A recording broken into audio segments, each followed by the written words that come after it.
ವಾಸುದೇವ ರಾವ್ ಅವರ ಬಹುಶಃ ನಮಗೆ ಗೊತ್ತಿರೋ ಹಾಗೆ ಈಗ F S S A I ಅಂದರೆ food safety and standards authority of India ಕಾಯ್ದೆನೇ ಹೇಳುತ್ತೆ ಸುರಕ್ಷಿತವಾದ ಗುಣಮಟ್ಟದ ಆಹಾರವನ್ನು ನಾವು ಬಳಕೆ ಮಾಡಬೇಕು, ನಿಯಮ ಮೀರಿದರೆ ಅದಕ್ಕೆ ಕಾನೂನಾತ್ಮಕವಾದಂಥ ಕಠಿಣ ಕ್ರಮಗಳು ಅಂತ ಹೇಳಿ ಸರ್. ಇಲ್ಲಿ ಆಹಾರ ಸುರಕ್ಷತಾ ಅಧಿಕಾರಿಗಳ ಪಾತ್ರ ಏನು? ಒಂದು ವೇಳೆ ಈ ಕಾಯ್ದೆ ಅನ್ವಯ ಹೋಟೆಲ್ ಮಾಲೀಕರು ಈ ಕಾಯ್ದೆಯನ್ನು ಸರಿಯಾಗಿ ಪಾಲನೆ ಮಾಡದೇ ಇದ್ರೆ ಯಾವ್ಯಾವ ರೀತಿಯ ಒಂದು ಕಾನೂನು ರೀತಿಯ ಕ್ರಮಗಳನ್ನು ಎದುರಿಸಬೇಕಾಗುತ್ತೆ? ನಿಮ್ಗೆ ಒಂದು ಸರ್ಪ್ರೈಸ್ ಹೇಳ್ತೀನಿ ನಿಮಗೆ, ಹೇಳಿ ಸರ್.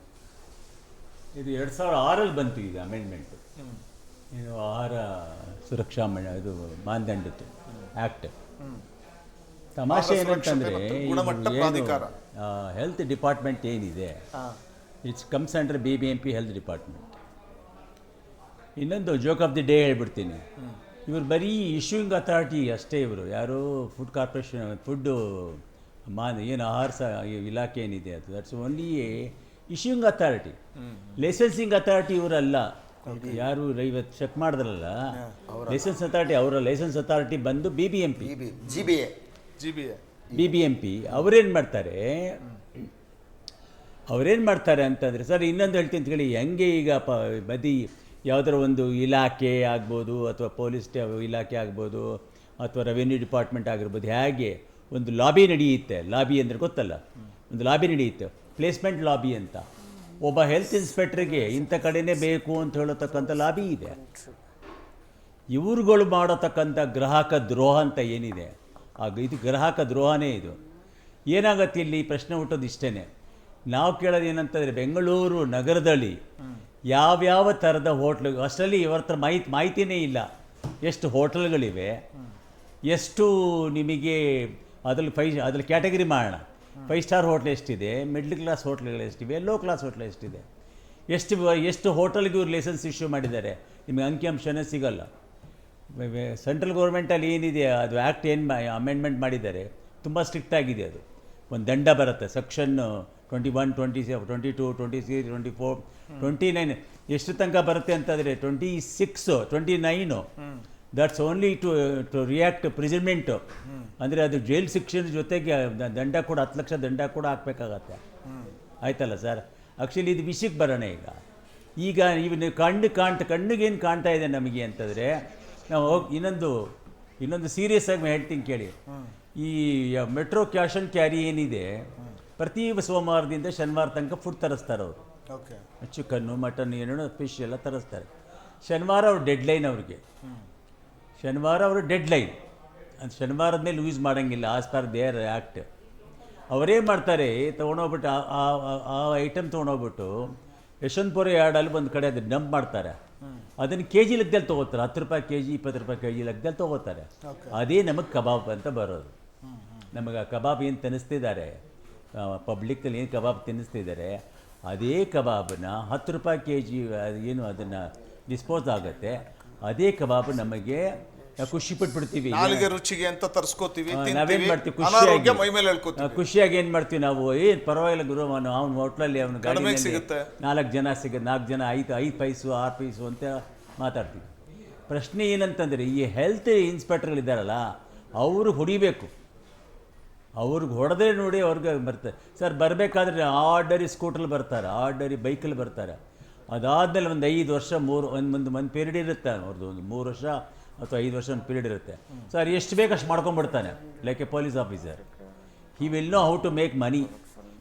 ಸರ್ ಈಗ ಸುಮ್ಮನೆ ನೀವು ಒಂದು ರೌಂಡ್ ಕ್ಯಾಮ್ರಾ ತೊಗೊಂಡು ರೌಂಡ್ ಹೋಗಿ, ನೀವು ಯಾವ್ಯಾವ ಹೋಟ್ಲ್ಗಳಲ್ಲಿ ಲೈಸೆನ್ಸ್ ಇದೆ ಚೆಕ್ ಮಾಡಿ.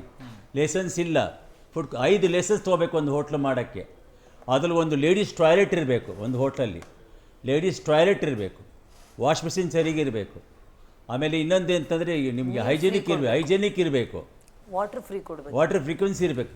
ಸರ್ ನೀರಿಂದು ನೀವು ಏನು ಕೆಲವು ಸಲ ನಿಮ್ಗೆ ಆಶ್ಚರ್ಯ ಆಗುತ್ತೆ, ನಿಮ್ಮ ಓವರ್ ಹೆಡ್ ಟ್ಯಾಂಕಿಂದ ಮಜ್ಜಿಗೆ ಮಾಡ್ತಾರೆ ಸರ್, ಓವರ್ ಹೆಡ್ ಟ್ಯಾಂಕಿಂದ ಸಾರು ಮಾಡ್ತಾರೆ. ಹೆಂಗೆ ತಿಂತೀರ ನೀವು? ಕಾಣ್ಬಿಟ್ರೆ ಹೆಂಗೆ ತಿಂತೀರ ಸರ್ ನೀವು? ಓವರ್ ಹೆಡ್ ಟ್ಯಾಂಕಿಂದ ಮಜ್ಜಿಗೆ, ನೀರು ಓವರ್ ಹೆಡ್ ಟ್ಯಾಂಕ್ ಎಷ್ಟು ವರ್ಷ ಆಯಿತು, ಅದು ಎಷ್ಟು ದಿನ ಆಯಿತು ಕ್ಲೀನ್ ಮಾಡೋ ಗೊತ್ತಿಲ್ಲ. ಪ್ರಶ್ನೆ ಏನು ಹುಟ್ಟತ್ತಿಲ್ಲಿ ಅಂತಂದರೆ, ಇಲ್ಲಿ ಸರ್ ಪ್ರಶ್ನೆ ಇಲ್ಲಿ ಯಾವ ಪಾರ್ಟಿ ಏನು ಎತ್ತ ಅಂತ ಬೇಡ. ನಮ್ಮ ಬೆಂಗಳೂರು ನಗರದಲ್ಲಿರತಕ್ಕಂಥ ನಮ್ಮ ಬೆಂಗಳೂರು ವಾಸಿಗಳಿಗೆ ಆರೋಗ್ಯ ಇಲಾಖೆ ಮತ್ತು FSSC ಇಲಾಖೆ, FD ನೋಡಿ ತಮಾಷೆ ಏನಂತಂದರೆ ಅವ್ರಿಗೆ 2 ಬರ್ತದೆ ಡಿವಿಷನ್, ಒಂದು ಆಹಾರ ಫುಡ್ ಸೇಫ್ಟಿ, ಅನ್ನೋದ್ರೆ ಮೆಡಿಸನ್. ಸರ್ ಈ ಮೆಡಿಸನ್ ವಿಷಯಕ್ಕೆ ಬಂದಾಗ ಎಷ್ಟು ಮೆಡಿಕಲ್ ಶಾಪು ಫೇಕ್ ಇದೆ ಸರ್, ಎಷ್ಟು medical shop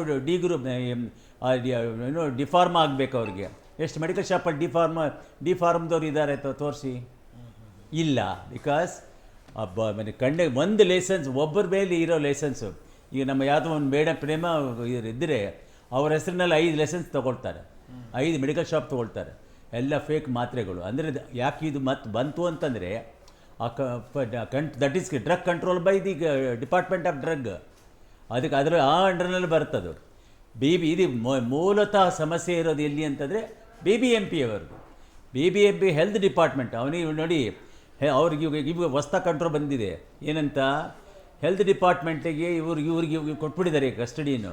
house keeping maintenance, scavenger maintenance, road cleaning maintenance ಚೆನ್ನಾಗಿ ಸಿಗ್ತಾ ಇದೆ ಈಗ. ಸರ್ ಈಗ ರೆವಿನ್ಯೂ ಇಲ್ಲ ಅಂತಂದರೆ ಅವ್ರು ಬರೋದೇ ಇಲ್ಲ ಪೋಸ್ಟಿಂಗ್ಗೆ. ಈಗ ಉದಾಹರಣೆಗೆ ಒಳ್ಳೊಳ್ಳೆ ಏರಿಯಾ ಅಂತ ತಿಳ್ಕೊಳ್ಳಿ, ಉದಾಹರಣೆ ಮೆಜೆಸ್ಟಿಕ್ಕು, ಚಿಕ್ಕಪೇಟೆ, ಕಾಟನ್ಪೇಟೆ, ಒಳ್ಳೆ ಏನೋ ಒಂಥರ ರಸಗುಲ್ಲ ಬಾರಿ ಇರೋ ಏರಿಯಾಗಳದು. ಹೆಂಗೆ ಬಿಡ್ತಾರೆ ಸರ್ ಅದನ್ನು? ಒಬ್ಬೊಬ್ಬ ವ್ಯಕ್ತಿ ಕೂತಿರ್ತಾನೆ 6 ವರ್ಷ 7 ವರ್ಷ ರಾಬಿ ಮಾಡಿಕೊಂಡು. ನಾನು ಹೇಳೋದು ಏನಂತಂದರೆ ನಿಮ್ಮ ಚಾನಲ್ ಮುಖಾಂತರ ಹೇಳೋದು ಇಷ್ಟೇ, ನೀವು ಬರೀ ಕಣ್ಣಿಗೆ ಕಾಣೋ ಥರ, ಕಣ್ಣಿಗೆ ಬರ್ಸೋ ಥರ ಸೀದಾ 4-5 ಹೋಟ್ಲಿಗೆ ಹೋಗಬೇಡಿ. ನೀವು ಲೋ ಪ್ರೊಫೈಲ್ಗೆ ಹೋಗಿ, ಲೋ ಹೋಟೆಲ್ಗೆ ಹೋಗಿ, ಮಿಡಲ್ ಹೋಟ್ಲಿಗೆ ಹೋಗಿ. ನೀವು ಸರ್ ನೀವು ಅಂತೀರಿ, ನೀವು ಒಂದು ಲೇಡೀಸ್ ಟಾಯ್ಲೆಟ್ ಒಂದು ರೂಲ್ಸ್ ಏನು ಹೇಳುತ್ತೆ FSCC, ಒಂದು ಹೆಣ್ಮಗು ಗಂಡಸರು ಎಲ್ಲೋ ಹೋಗ್ಬಿಡ್ತಾರೆ ಸರ್, ಹೆಣ್ಮಕ್ಳಿಗೆ ಎಲ್ಲಿ ಟಾಯ್ಲೆಟ್ ಇದೆ? ಆ ಟಾಯ್ಲೆಟ್ ಆಕ್ಚುಲಿ ಅಬ್ಲಿಗೇಟ್ರಿ, ಅದು ಮಾಡಲೇಬೇಕು. ಆ್ಯಕ್ಚುಲಿ ಅದನ್ನು ಮಾಡ್ತಾ ಇಲ್ಲ, ಕೇಳಿದ್ರೆ ಜಾಗ ಇಲ್ಲ ಅಂತಾರೆ.